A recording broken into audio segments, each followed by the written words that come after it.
These latest headlines from ABC15 are sponsored by Lerner and Rowe Injury Attorneys. One call, that's all. I'm Faye Fredericks with your top stories from ABC15 Arizona. Tracking a developing story now out of Maricopa. Police investigating a shooting involving at least one of their officers. This was a scene near Bolin and White and Parker Road. Investigators say a man was taken to a Valley hospital. No officers were injured in this. It's unclear what led to the shooting. Goodyear police investigating a crash involving a school bus. This happened just before 7:30 this morning near 158th Avenue in Van Buren. The driver of the other car involved was hospitalized with serious injuries. Bus driver was not hurt. No students were on the bus at the time. ABC 15 at the scene of a crash near 44th Street in Fry Tuesday night after a car crashes into a Phoenix home. ABC 15 viewer reaching out to us last night after they heard a loud boom in their neighborhood. Phoenix police tell us the driver ran from the scene but was later found showing signs of impairment. Thankfully, no one inside that home was injured. Fiery wreck earlier today near the 60 and Priest. The ABC 15 News Desk gathering details from Tempe police. They tell us a truck crashed into the back of a semi-truck, causing it to go up in flames.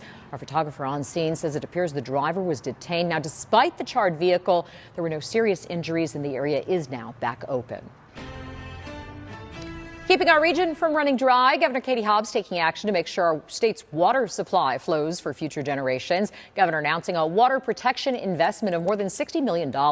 Focus will be on conservation, advanced technology, infrastructure improvement, and water sustainability. Hobbs hopes these key water investments will help support the state's economy for years to come. Governor Katie Hobbs announcing she's appointed a new justice to the Arizona Supreme Court. She chose Judge Maria Elena Cruz. Judge Cruz is the first Latina and person of African descent to be nominated to the court. Cruz currently serves on the appeals court where she was appointed by former Governor Ducey in 2017. Her experience spans more than 2 decades. She spent 30 years living in Yuma County. Cruz fills the vacancy left when Justice Robert Brutinel retired. We're going to have a full report tonight at 5. Scottsdale police out with a warning saying scammers are spoofing a police commander's number on caller ID, then convincing victims they missed a court date and need to pay a fine over the phone. Scottsdale police say if you get a similar call, hang up and block the number.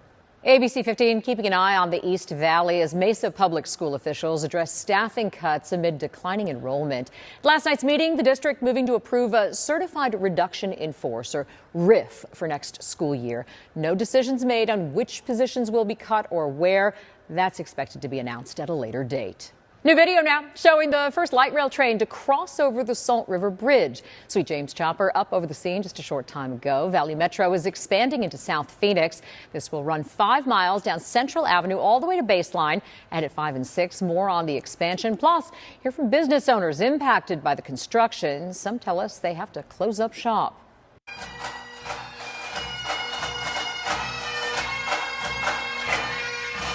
A community hero laid to rest today. Friends, family, and fellow firefighters honoring the memory of Captain Anthony Mock at his memorial service at Christ Church of the Valley in Peoria. Mock, a paramedic with Phoenix Fire Department, died earlier this month after a 2-year battle with a rare form of cancer. The department writing in a statement, he served our community with unmatched courage, professionalism, and heart. Since his diagnosis, Mock had become an outspoken advocate for early cancer screenings, urging his fellow firefighters to prioritize their health.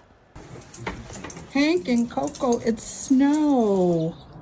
Sure is. As always, you help us tell the story when rain and snow hit our state. Our thanks to Sandy, Hank, and Coco for capturing this picturesque snow day in Yavapai County this week.